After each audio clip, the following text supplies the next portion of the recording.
Hai halo, selamat pagi, salam sejahtera Malaysia. Salam sejahtera tuan-tuan dan puan-puan. Selamat datang ke channel Fels Lifestyle, info yang penuh dengan info-info terkini hangat di Malaysia. Tuan-tuan dan puan-puan, ada satu berita baik kepada rakyat Malaysia yang bakal terima bantuan, di mana bantuan keluarga Malaysia yang diumumkan di dalam budget 2023 akan ditambah baik pada tahun 2023. Jadi yang terima BKM pada tahun ini akan terima BKM lagi pada tahun hadapan. Namanya bukan BKM 2.0 tetapi BKM 2022. Dan dalam pada itu penerima BMT juga akan terima bayaran pada bulan depan, pada bulan November RM300 dan bulan Desember RM300 lagi, dua fasa. Dan manakala pada tahun depan pula BMT akan dinaikkan sebanyak RM800 dan dibayar secara 4 fasa pula. Jadi berita baik kepada penerima bantuan dan kita bersyukur, kita berterima kasih kepada kerajaan. Selepas pembentangan budget 2023, Parlimen pula dibubarkan. Tapi ada satu berita susulan yang mengejutkan selepas Parlimen bubar. Berita ini daripada edisi 9. Agong, Zahir, kecewa politik semasa, tiada pilihan bubar Parlimen. Baginda memperkenankan permintaan Perdana Menteri bagi memulangkan kembali mandat kepada rakyat untuk memilih kerajaan yang stabil. Yang di-Pertuan Agong Al-Sultan Abdullari Ayatuddin Al-Mustafa Billah Shah menzahirkan rasa kecewa dengan perkembangan politik semasa dan tiada pilihan lain selain memperkenankan permintaan Perdana Menteri Datuk Seri Ismail Sabri Yaakob untuk membubarkan Parlimen. Datuk Pengelola Bijaya Diraja Istana Negara, Datuk Seri Ahmad Fadil Samsudin berkata, Seri Paduka Baginda memperhalusi permintaan membubarkan Parlimen selepas berkenan menerima menghadap Perdana Menteri di Istana Negara semalam.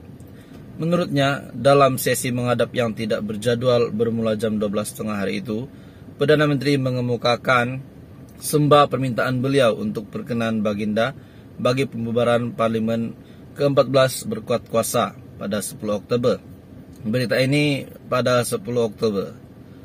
Menurutnya, dalam sesi yang menghadap yang tidak berjadual bermula jam 12.30 hari itu, selepas memperhalusi permintaan selaras dengan kuasa-kuasa Baginda sebagai yang di-Pertuan Agong, seperti mana termaktub di bawah perkara 20 dalam kurungan 2 dalam kurungan B dan perkara 55 dalam kurungan 2. Perlembagaan Persekutuan memperkenankan permintaan Perdana Menteri bagi pembubaran Parlimen ke-14, katanya dalam satu kenyataan.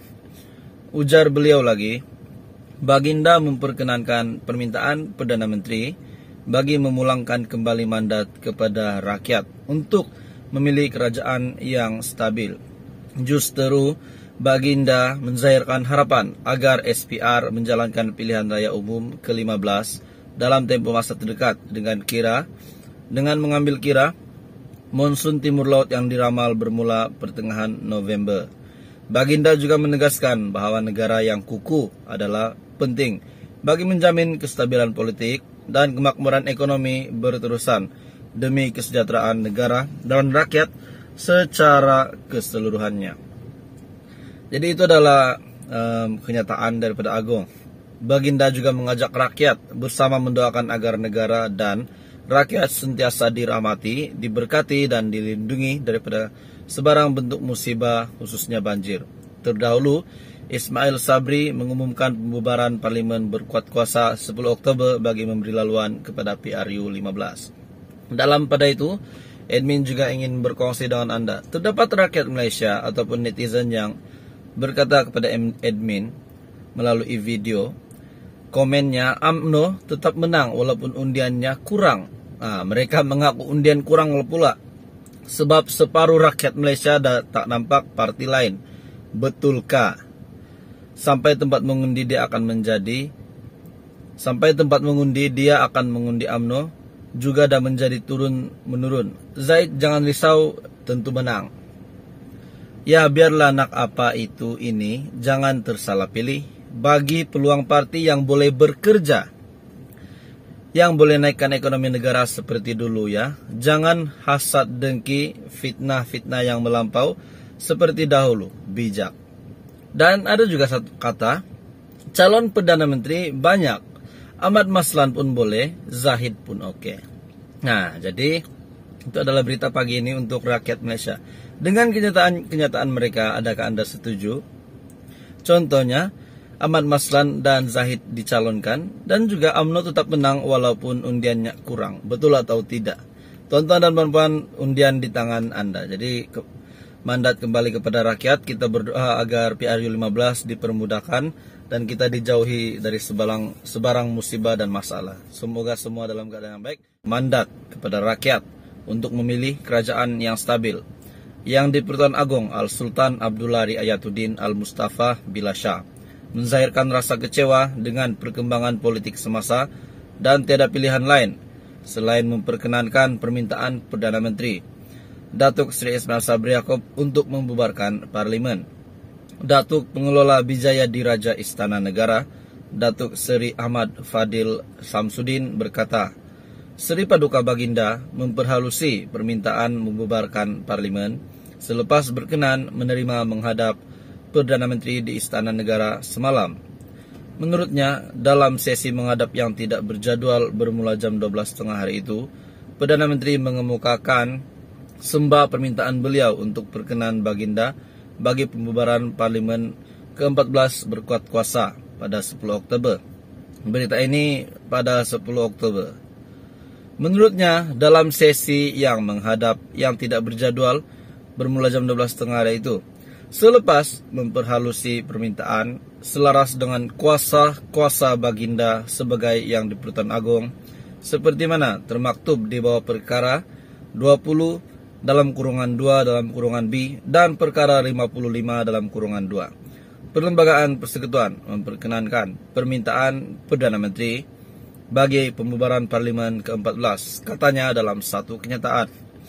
Ujar beliau lagi, Baginda memperkenankan permintaan Perdana Menteri bagi memulangkan kembali mandat kepada rakyat untuk memilih kerajaan yang stabil.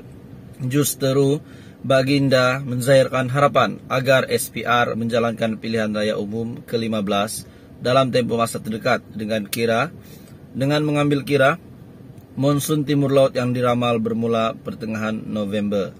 Baginda juga menegaskan bahawa negara yang kukuh adalah penting bagi menjamin kestabilan politik dan kemakmuran ekonomi berterusan demi kesejahteraan negara dan rakyat secara keseluruhannya. Jadi itu adalah kenyataan daripada Agong. Baginda juga mengajak rakyat bersama mendoakan agar negara dan rakyat sentiasa dirahmati, diberkati dan dilindungi daripada sebarang bentuk musibah khususnya banjir. Terdahulu, Ismail Sabri mengumumkan pembubaran Parlimen berkuat kuasa 10 Oktober bagi memberi laluan kepada PRU 15. Dalam pada itu, admin juga ingin berkongsi dengan Anda. Terdapat rakyat Malaysia ataupun netizen yang berkata kepada admin melalui video, komennya, UMNO tetap menang walaupun undiannya kurang. Mereka mengaku undian kurang pula sebab separuh rakyat Malaysia tak nampak parti lain. Betulkah? Sampai tempat mengundi dia akan mengundi UMNO juga dah menjadi turun-menurun. Zaid jangan risau, tentu menang. Ya biarlah nak apa itu ini, jangan tersalah pilih. Bagi peluang parti yang boleh bekerja, yang boleh naikkan ekonomi negara seperti dulu ya. Jangan hasad dengki, fitnah-fitnah yang melampau seperti dahulu, bijak. Dan ada juga satu kata, calon Perdana Menteri banyak, Ahmad Maslan pun boleh, Zahid pun oke. Nah, jadi itu adalah berita pagi ini untuk rakyat Malaysia. Dengan kenyataan mereka, adakah Anda setuju? Contohnya, Ahmad Maslan dan Zahid dicalonkan dan juga UMNO tetap menang walaupun undiannya kurang. Betul atau tidak? Tuan-tuan dan puan-puan, undian di tangan Anda. Jadi mandat kembali kepada rakyat. Kita berdoa agar PRU 15 dipermudahkan dan kita dijauhi dari sebarang musibah dan masalah. Semoga semua dalam keadaan yang baik. Terima kasih Malaysia, teruskan bersama di dalam channel ini untuk info yang lebih hangat dan episode seterusnya.